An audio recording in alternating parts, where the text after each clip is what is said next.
নূরে মোহাম্মদ রসুল আরবি নাইবে পরওয়ার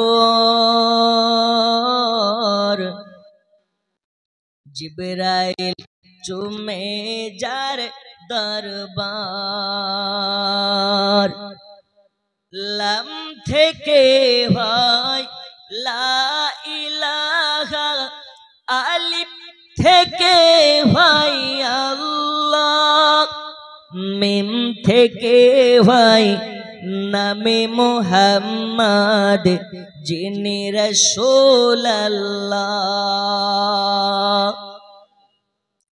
লাম থেকে হয় লা ইলাহা আলিফ থেকে হয় আল্লাহ মিম থেকে হয় নামে মুহাম্মদ যিনি রাসূল আল্লাহ শহীদে আজম ইমাম হুসাইন শহীদে আজম ইমাম হুসাইন নওয়াসা তাহার জিবরাইল চুমে যার দরবার নূরে মুহাম্মদ রসুল আরবি নাইবে পরওয়ার জিবরাইল চুমে যার দরবার জোরে বলো সুবহানাল্লাহ যার কদম দুনিয়ায় পড়িলে দুনিয়ারি হয় মেরাজ রসুল পাকের জুতা মোবারক আর সে আজিমের তাজ যার কদম দুনিয়ায় পড়িলে দুনিয়ারি হয় মেরাজ রসুল পাকের জুতা মোবারক আর সে আজিমের তাজ ওই নবীর রওজা দেখিলে ওই নবীর রওজা দেখিলে হবে জান্নাতের হকদার জিবরাইল চুমে যার দরবার নূরে মুহাম্মদ রসুল আরবি নাইবে পরওয়ার জিবরাইল চুমে যার দরবার আল্লাহ আমাদেরকেও নবী পাকের দরবার যাওয়ার তৌফিক দিন জোরে বলুন আমিন আরো জোরে আমিন নবীর রওজাতে গেলে লাভ আছে না লস আছে জি নবীর রওজাতে গেলেও লাভ রওজার দিকে তাকালেও লাভ রওজাকে জিয়ারাত করলেও লাভ যাই হোক আমি গতকালকে বলেছিলাম স্টার্ট করেছিলাম কমিটির আহ্বানে রাসূল করিম সাল্লাল্লাহু আলাইহি ওয়াসাল্লাম মদিনার সবচেয়ে বড় ধনী মুহসিনী নারী হযরতে খাদিজাতুল কুবরাকে বিবাহ করেছিলেন এবং রাসূল করিম সাল্লাল্লাহু আলাইহি ওয়াসাল্লাম ব্যবসা বাণিজ্যের কাজ থেকে আরম্ভ করে খাদিজাতুল কুবরার বিবাহ পর্যন্ত আমি গতকালকে আপনাদের সম্মুখে আলোচনা রেখেছিলাম আজকে ঘড়ির দিকে তাকাবো না আপনাদের যতক্ষণ মন চাইবে ইনশাআল্লাহ শোনাবো তবে শোনার আগে আমি আপনাদের কাছে আহ্বান করব মনোযোগটা পুরোপুরি আমার দিকে দেন এবং এই জীবনী থেকে চাইলে আল্লাহ আমাদের সকলকে হেদায়াত করতে পারেন জোরে বলুন ইনশাআল্লাহ আমার দুইটা টপিক আম্মা জান হযরতে খাদিজাতুল কুবরা 40 বছরের একজন নারী হয়ে 25 বছরের জওয়ান মুহাম্মাদুর রাসূলুল্লাহকে বিবাহ করেছেন। কি দেখে? সততা দেখে, মানবতা দেখে, যে এই রকম সত্যবাদী মানবতা পৃথিবীতে কোন পুরুষের মধ্যে নাই। জোরে বলুন সুবহানাল্লাহ।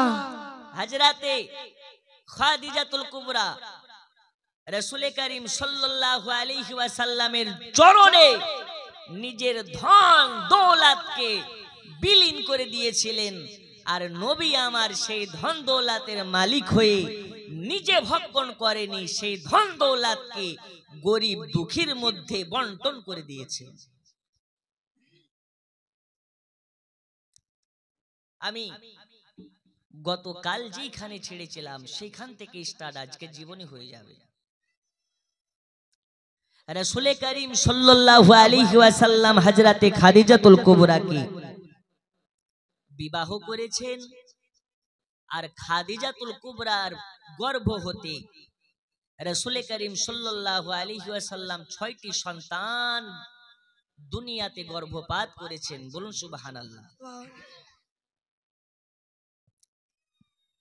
রাসূল করিম সাল্লাল্লাহু আলাইহি ওয়াসাল্লাম খাদিজাতুল কুবরাকে বলতেছেন, খাদিজা, আল্লাহ আমাকে দুনিয়াতে শুধু রাজত্ব করার জন্য পাঠাননি, আল্লাহ আমাকে পাঠিয়েছেন গোটা পৃথিবীতে একাত্মবাদ আল্লাহর প্রচারের জন্য। এই একাত্মবাদ আল্লাহর প্রচারের জন্য আল্লাহ আমাকে যখন পাঠিয়েছে, আর ঘরে থাকলে হবে না, চুপি চুপি থাকলে হবে না, আল্লাহর প্রচার, কলেমার প্রচার, দ্বীনের প্রচার সারা পৃথিবীতে আমি মুহাম্মদ পৌঁছে দিতে চাই। এজন্য আল্লাহ পাক বলতেছেন, হে জিবরিল চলে যাও আমার রাসূলুল্লাহর কাছে, আর রাসূলের কাছে গিয়ে কোরআন নাজিল করতে থাকো।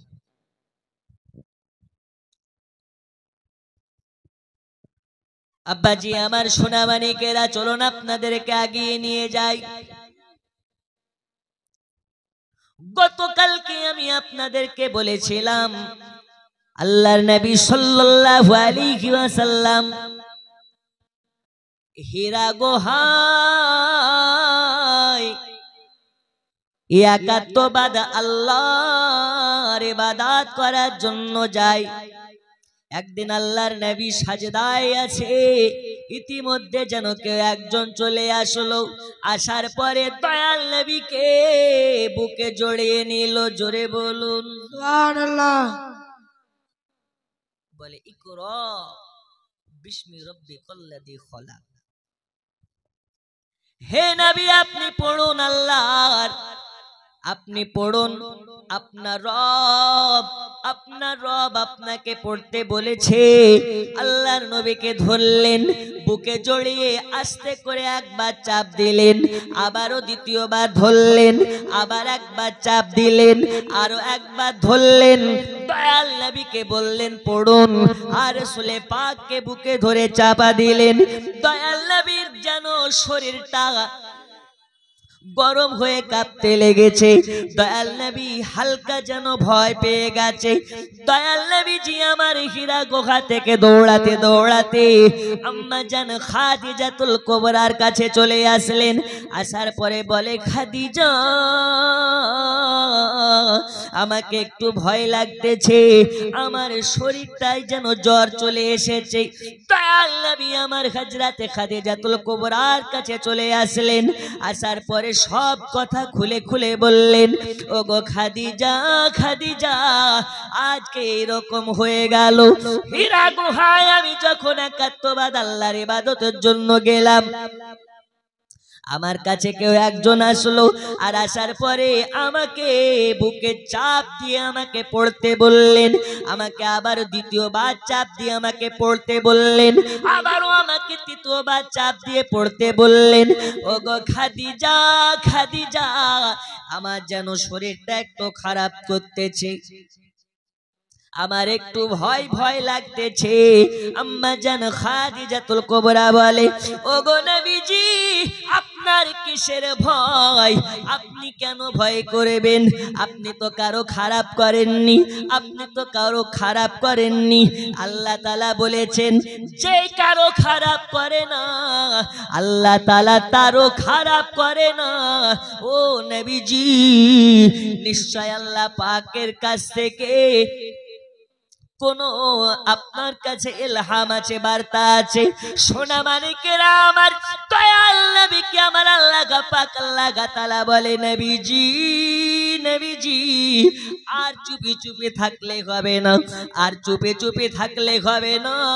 এইবারে আপনি চুপি চুপি কলেমার দাওয়াত দিতে থাকুন। জোরে বলুন সুবহানাল্লাহ। কলেমার দাওয়াত দিতে থাকুন। ওই সময় গোটা মক্কা নগরে কলেমা পড়নেওয়ালা কেউ নাই। আপনি কলেমার দাওয়াত দিতে থাকুন। আর সর্বপ্রথম আপনি আপনার বিবি হযরতে খাদিজাতুল কুবরাকে নিয়ে 2 রাকাত নামাজ পড়ে নি। কয় রাকাত নামাজ? তখন কিন্তু নামাজ ফরজ হয়নি, আল্লাহর নবী তখনও মিরাজে যাননি। 2 রাকাত নামাজ পড়তে বললেন। এই নামাজের ভেদ আমরা কি জানি? জানি না, আমরা জানি না ওই নামাজের ভেদ। ওই নামাজ কোন নামাজ রব জানে আর নবী জানে। জোরে বলুন সুবহানাল্লাহ। আমাদের নামাজ মসজিদে ফজরে আজান দিচ্ছে, আল্লাহু আকবার আল্লাহু আকবার। দেখো চায়ের দোকানে বসে আছে, চায়ের কাপ ধরে চা খাচ্ছে। আল্লাহর ফারিস্তারা বলছে, চায়ের কাপ রেখে যে মসজিদ মুখী হয়ে গেল ও নবীওয়ালা হয়ে গেল, আর যে মসজিদ মুখী হলো না সে আবু জাহেল ওয়ালা হয়ে গেল। আব্বাজি আমার সোনা মানিকেরা গভীর মনোযোগ দিন। আল্লাহ পাক আল্লাহ তাআলা জিবরিল আমিনের মাধ্যমে বলে পাঠালেন, জিবরিল চলে যাও চলে যাও, আল্লাহর নবী সাল্লাল্লাহু আলাইহি ওয়াসাল্লামকে বলে দাও আজ জানো তানার বিবি হযরতে খাদিজা তাকে সঙ্গে নিয়ে 2 রাকাত আল্লাহর নবী নামাজ আদায় করে। হযরতে জিবরিল আমিন দয়াল নবীর কাছে চলে আসলেন। আসার পরে বলেন, ইয়া রাসূলুল্লাহ ইয়া হাবিবাল্লাহ নবীজি, আল্লাহ তাআলা বলেছেন আপনাকে 2 রাকাত নামাজ আদা করতে হবে, তার সাথে সাথে হযরতে খাদিজাতুল কুবরাকে নিয়ে নামাজ পড়তে হবে। আল্লাহর নবী কোন রকমের প্রশ্ন তুলে কথা বললেন না, দয়াল নবী এক কথাতে রাজি হইয়া গেলেন। হযরতে খাদিজাতুল কুবরাকে ডাকলেন, ওগো খাদিজাতুল কুবরা চলো চলো, আল্লাহ পাকের ফরমান আছে, আল্লাহ পাকের নির্দেশ আছে। আল্লাহ তাআলা আমাদেরকে 2 রাকাত নামাজ পড়তে বলেছে। আল্লাহ নবী সাল্লাল্লাহু আলাইহি ওয়াসাল্লাম এবারে আম্মা জান হযরতে খাদিজাতুল কুবরাকে নিয়ে পাশাপাশি দাঁড়িয়ে 2 রাকাত নামাজে পড়ে নিলেন। আজ যখন নামাজে দাঁড়িয়েছে, মক্কা নগরের একজন নারী, মক্কা নগরের একজন বেহিয়া নারী যেন দেখতে পায় হযরতে আব্দুল্লাহর বেটা মা আমিনার লাল হযরতে মুহাম্মদ মুস্তাফা সাল্লাল্লাহু তাআলা আলাইহি ওয়াসাল্লাম খাদিজাতুল কুবরাকে নিয়ে নামাজ পড়তেছে। মক্কার ওই নারীটা যখন নামাজ পড়তে দেখে নিয়েছে, ওই নারীটা কি করলো, আবু জাহেলের কাছে চলে গেল। আবু জাহেলের কাছে গিয়ে বলে, ওগো আবু জাহেল, তোমার কাছে খবর আছে নাকি? তুমি কি জানো নাকি তোমার ভাতিজা মুহাম্মদ নামাজ পড়তেছে? আমরা জানি একাত্মবাদ আল্লাহ যারা বিশ্বাসী হয় তারা নাকি নামাজ আদা করে। ওগো আবু জাহাল তোমার ভাতিজা মুহাম্মদকে আমি দেখেছি তার বিবি খাদিজাকে নিয়ে চুপি চুপি ঘরে নামাজ পড়তেছে। আবু জাহালে খবর পাওয়ার সাথে সাথে আবু জাহালের যেন মাথা হ্যাং করতে লেগেছে, মাথা যেন খারাপ হয়ে গেছে। কারণ আবু জাহাল হলো নবী পাকের সবচেয়ে বড় দুশমন। ঠিক না বেঠিক? আবু জাহাল সব থেকে বড় দুশমন। এই কারণে আবু জাহালের মাথা হ্যাং হয়ে গেছে। আজ যদি মুহাম্মদ নামাজ পড়তে লাগে তাহলে আজকে খাদিজাকে নিয়ে নামাজ পড়তেছে, কালকে আর একজনকে নামাজের দাওয়াত দিবে, পরশুদিন আর একজনকে নামাজের দাওয়াত দিবে। এইভাবে মসজিদ বানাবে, এইভাবে নামাজ পড়তে থাকবে, মিনার বানাবে, আজান দেবে। একজন থেকে নিয়ে দুইজন হবে, দুইজন থেকে নিয়ে তিনজন হবে, তিনজন থেকে নিয়ে চারজন হবে। তখন এই মক্কা নগরে একাত্মবাদ আল্লাহর প্রচার চালাবে। আবু জাহালে কথা শোনার পরে জানোয়ারের আগে রাগান্বিত হয়ে গেছে। না না না, নামাজ পড়তে দেওয়া যাবে না, মুহাম্মদকে নামাজ পড়তে দেওয়া যাবে না, নামাজ যেইভাবে হোক বন্ধ করতে হবে, নামাজ পড়তে দেওয়া যাবে না। এজন্য আবু জাহেল কি করলো, সঙ্গে সঙ্গে ডাঙ্কা ঢোল বাজিয়ে কাবা শরীফের কাছে আপনার কিনা এক ডাকে যেন শত শত মানুষের ভিড় লাগিয়ে দিল। আপনার চিল্লাতে লেগেছি, আওয়াজ করে ডাকে আর বলে, মক্কাবাসী রে, মক্কাবাসী রে, সবাই এক জায়গাতে এসো, সবাই এক জায়গাতে এসো। তোমরা কি জানো নাকি, তোমরা কি খবর রাখছো নাকি, ওই মুহাম্মদ একা একা খাদিজাকে নিয়ে নামাজ পড়তেছে, নামাজ পড়তেছে। আজকে যদি মুহাম্মদকে বাধা না দেওয়া হয় তাহলে মক্কা নগরে ওই মুহাম্মদের নামাজের দাওয়াত দেবে।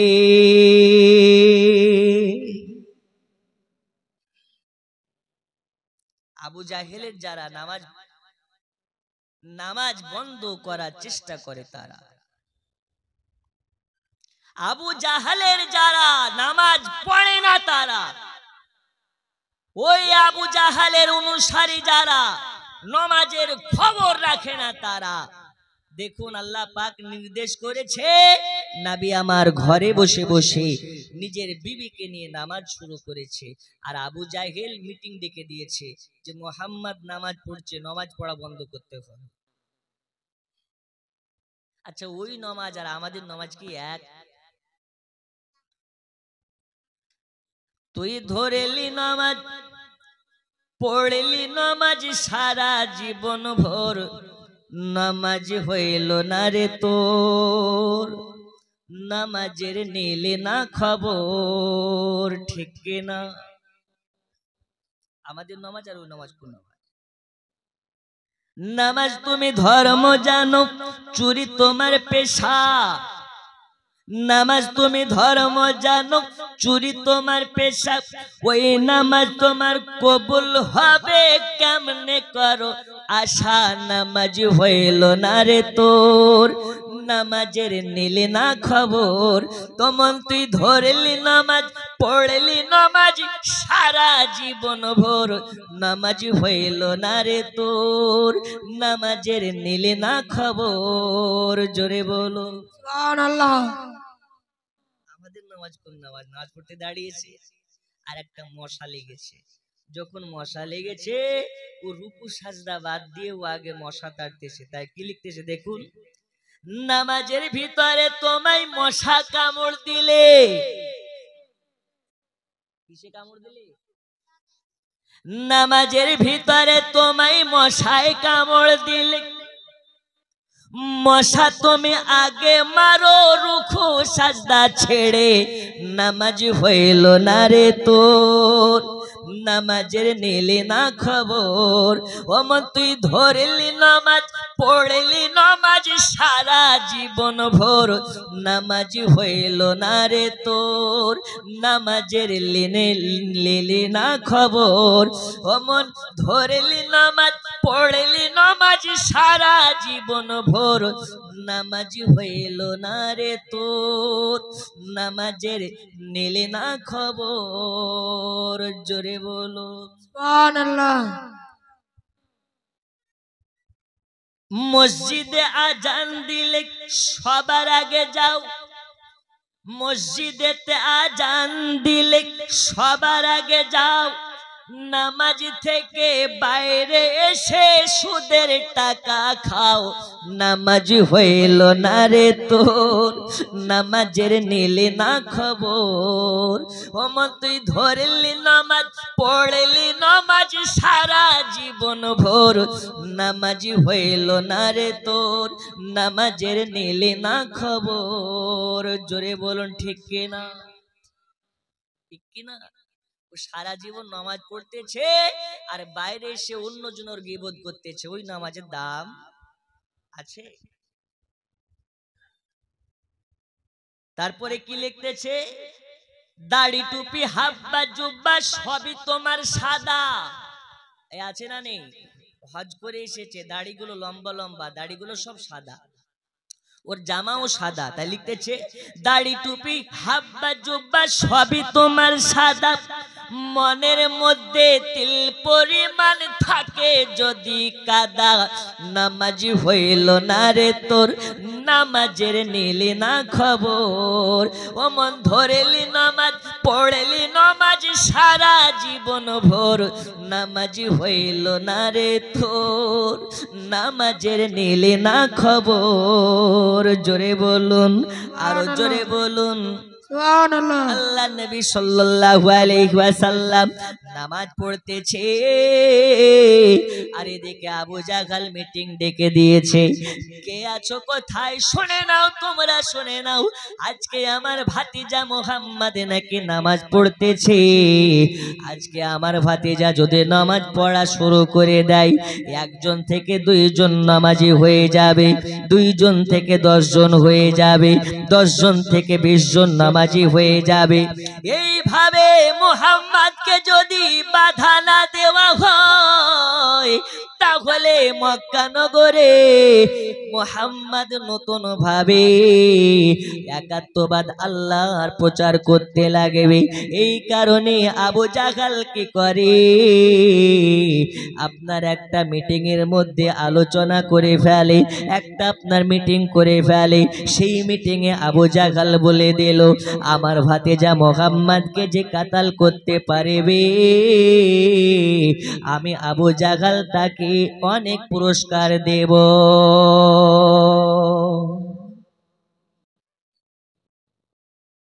যে আমার ভাতিজা মুহাম্মদকে কাতাল করতে পারবে, তাকে আমি পুরস্কার দেব। তখন একজন হাত তুলে বলতেছে, আবু জাহল বলো তুমি কি পুরস্কার দেবে? বন্ধুরে আমার সোনা মানিকেরা, আবু জাহল ওই সময় বলেছিল, আমার ভাতিজা মুহাম্মদকে যে কাতাল করবে, আমি তাকে 100 উট দান করব।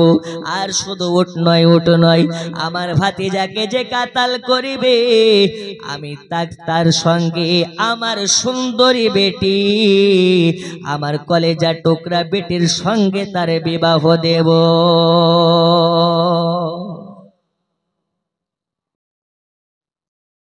আবু জাহল ঘোষণা দিয়ে দেয় যে মুহাম্মদকে আপনার কিনা ধ্বংস করে দিতে পারবে, মুহাম্মদ সাল্লাল্লাহু আলাইহি ওয়াসাল্লামকে যে মারতে পারবে, হত্যা করতে পারবে, আমি আবু জাহল আমার মেয়ের সঙ্গে তার বিবাহ দিয়ে দেব। আর শুধু বিবাহ নয়, 100 উট তার নামে লিখে দেব। আবু জাহলের কথা শোনার পরে সবাই আপনার কিনা মুখটাকে বন্ধ করে আছে, কেউ কথা বলে না, কথা বলে না। একটা যুবক হাত তুলে বলে, আবু জাহাল, আপনার এই অফারে আমি রাজি আছি। আপনি যদি আমাকে হুকুম করেন তাহলে আমি মুহাম্মদকে দুনিয়া থেকে সরিয়ে দেব। আপনি যদি আপনার শর্ত মোতাবিক অটুট থাকেন তাহলে আমি মুহাম্মদকে কাতাল করে দেব। হাত তুলে রাজি হয়ে গেছে, আমি আছি, মুহাম্মদকে আমি কাতাল করে দিতে পারবো।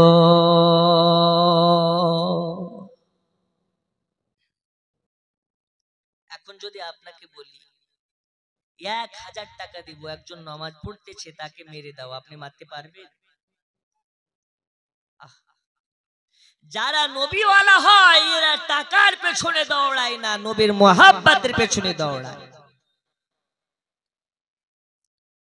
ও গো মা, খালা শুনে জানে, রাতের বেলা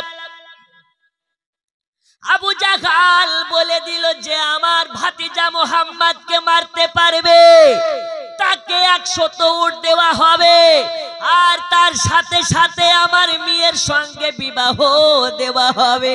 আবু জাহালের কথা শোনার পরে একটা যুবক হাত তুলে বলে দিল, ও আবু জাহাল, আপনার কথাই আমি রাজি হয়ে গেলাম। আপনার ভাতিজা মুহাম্মদকে কাতাল করে দেব, আপনার ভাতিজাকে দুনিয়া থেকে সরিয়ে দেব। তবে আপনি যাতে ভুলে যায়েন না, আপনি যেন ভুলে যায়েন না, আমার পুরস্কার আমাকে লাগবে, আর আপনার মেয়ের সঙ্গে আমার বিবাহ দিতে হবে। ওই সময় আবু জাহাল বলেছিল, এই যুবক, তোমাকে তো চিনতে পারলাম না, এত মানুষ আছে কেউ আমার কথায় রাজি হলো না, মুহাম্মদকে মারার জন্য কেউ হাত তুলতে পারলো না, তুমি কে? তুমি কে? আমার ভাতিজাকে মারার জন্য তুমি হাত তুলে ফেললে, এতজন আছে কেউ হাত তুলতে পারে না, তুমি হাত তুলে রাজি হয়ে গেলে।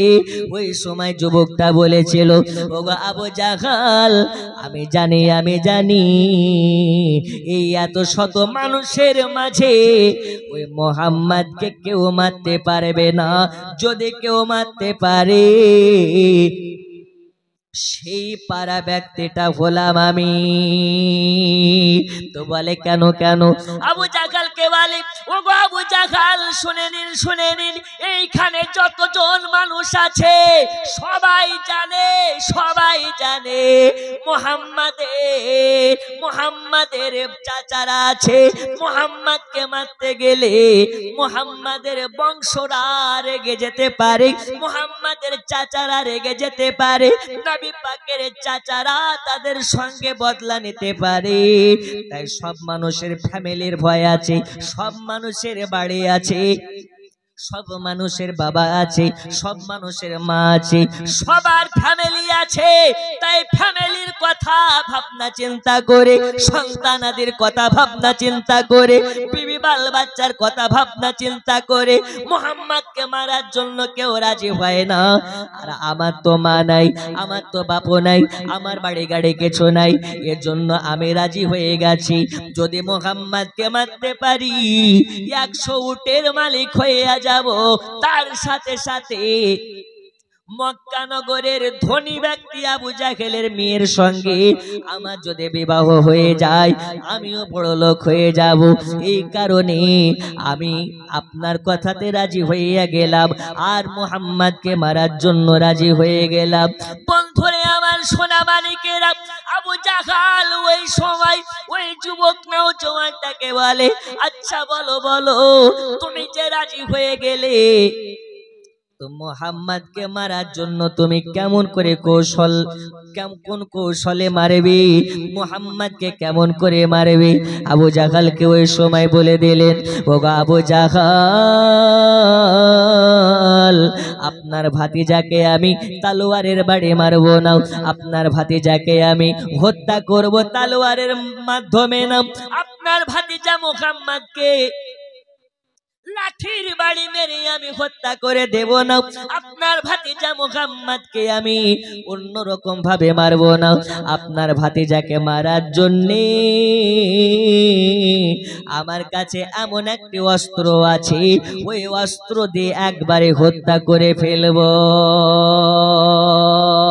আবু জাহল বলে, এই নওজোয়ান, এই যুবক, তোমাকে আমার পছন্দ হয়ে গেছে।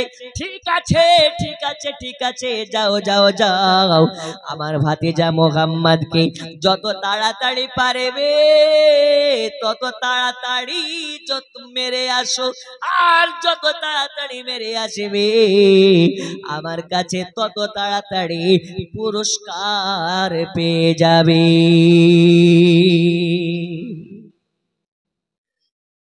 যাও, যত তাড়াতাড়ি মারবে তত তাড়াতাড়ি পুরস্কার পাবে। তখন আবু জাহালকে বলছে, অত সস্তা কথা নয় মুহাম্মদকে মারা, মারার আগে দুইটা শর্ত আছে, এই শর্ত যদি পূরণ হয় তবে মারবো, নইলে মারতে পারবো না। কয়টা শর্ত? দুইটা। তো বলো শর্ত কি? বলছে, আমি জানি মুহাম্মাদের একজন চাচা আছে, ওর নাম হচ্ছে হযরত আমির হামজা রাদিয়াল্লাহু তাআলা আনহু। কি নাম বললাম? এই আমির হামজা এমন একজন, আমির হামজা এমন একজন নবীর চাচা, যে আমির হামজার নাম শুনলে জঙ্গলার বাঘ পর্যন্ত লুকিয়ে যায়। একটু জোরে হবে না? সকালবেলায় বাড়িতে বলিয়েন, জোরে বলুন। ওই নবীর চাচা আমির হামজা এমন একজন খাতারনাক মুসলমান ছিলেন, যে আমির হামজা যদি রেগে যেত আকাশের সূর্যের ভলিউম কমে যেত। যদি আমির হামজা জানতে পারে আমি মুহাম্মাদের গায়ে হাত তুলেছি, তাহলে আমাকে একদম কিমা কিমা করে দিবে। জোরে বলুন। তাই দুটো শর্ত আছে, এই শর্ত যদি মানতে পারেন তবেই আমি মুহাম্মাদকে মারতে পারবো, নইলে পারবো না। বাবা আওয়াজ করিয়েন না, ও ভাই কি হয়েছে, বাইরে আওয়াজ করিয়েন না। মা খালা একটু আগে আসেন, অনেক আজকে মহিলা এসছে, তারা যেন বুঝতে পারে। একদম আওয়াজ করবেন না। আপনাদের ওয়াজ শুরু হচ্ছে, একটু চুপ করে বসেন, সাইড নিয়ে এসে বসে পড়েন, আওয়াজ করবেন না, একদম চুপ করে যান। একটু আমার সাথে পড়ুন, হ্যাঁ। ও মন পথিকি রে, পথ বে চল, বেলা বেশি নাই। জোরে বলুন। ও মন পথিকি রে,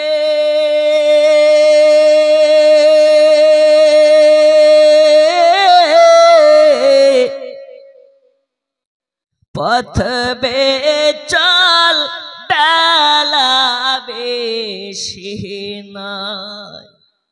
তোর সন্ধ্যা হলে আসিবে আধার, তোর পথ চলা হবে তাই। পথে বে চল, বেলা বেশি নাই। ও মন পথিকি রে, পথ বে চল, বেলা বেশি নাই। আল্লাহুম্মা সাল্লি আলা সাইয়্যিদিনা মাওলানা মুহাম্মাদ ওয়া আলা আলি সাইয়্যিদিনা মাওলানা মুহাম্মাদ। আরো জোরে, ওয়া আলা আলি সাইয়্যিদিনা মাওলানা। বন্ধু আমার সোনা মানিকেরা, এবার আবু জাহলের কথা মোতাবেক ওই ব্যক্তিটা, যুবকটা হাত তুলে বলতেছে, আবু জাহল শুনে নাও। মুহাম্মদ সাল্লাল্লাহু তাআলা আলাইহি ওয়াসাল্লামকে হত্যা করা চারটেখানি কথা নয়। আমি শুনেছি মুহাম্মাদের একজন চাচা আছে যার নাম হলো আমির হামজা। এ আমির হামজা যদি নবী পাকের কাছে থাকে, আমির হামজা যদি জানতে পারে, তাহলে আমাকে ক্ষমা বানিয়ে দেবে। তাই আমি আপনাকে আগে জানিয়ে দিলাম, নবী যখন একা জঙ্গলে বা কোনো সময় পাহাড়ের পদদেশে থাকবে, ওই সময় যেই সময় আমির হামজা বাড়িতে থাকবে না, আমির হামজার একটা অভ্যাস আছে শিকার করা, বনে যায় শিকার করতে। যখন আমির হামজা শিকারে যাবে, ওই সময় আমাকে খবর দিবেন, আমি মুহাম্মদকে হত্যা করে ফেলবো। আচ্ছা, পেছন থেকে মারা কাজ কার? পিছন থেকে মারা কাজ কার? যারা কাপুরুষ তাদের কাজ। যারা বীর যোদ্ধা হয় এরা পেছন থেকে নয়, সামনে থেকে মারে। আর যারা কাপুরুষ হয় এরা পেছন থেকে আঘাত করে। তখন ওই যুবকটা বলল, যখন আমির হামজা থাকবে না, মুহাম্মদ পাহাড়ের পদদেশে যাবে, নইলে জঙ্গলের দিকে যাবে, ওই সময় আপনার ভাতিজা মুহাম্মদকে আমি কাতাল করে ফেলবো। ওগো আমার সোনা মানিকেরা, ওই সময় আবু জাহাল দুইটা কুটনি মেয়েকে আপনার কিনা হায়ার করে ফেললো। আপনাদের গ্রামে আছে কি জানি না, এই রকম কুটনি মহিলা প্রায় 100 গ্রামে দেখা যায়। যারা ওই বাড়ির কথা সেই বাড়িতে লাগায়, সেই বাড়ির কথা সেই বাড়িতে লাগায়, আছে না নেই? ওর কাজই হচ্ছে ওই পাড়ার কথা এ পাড়ায়, আর এ পাড়ার কথা ও পাড়ায়। এরা কঠিন জিনিস, বাড়িতে না লাগায়। আল্লাহ নবী বলেছেন, ওই সব মহিলাগুলোকে ছিঁড়ে ফেলা হবে যারা অন্যের পেটের কথা নিয়ে আর একজনকে লাগিয়ে দেয়। এই খবর জানো তো কি, আব্দুর রহিমের বিটি, ওর যা অভ্যাস খারাপ গো, ওই মেয়েটা নাকি 14টা ছেলের সঙ্গে প্রেম করে। আচ্ছা, ও প্রেম করে তুই জানলি কি করি?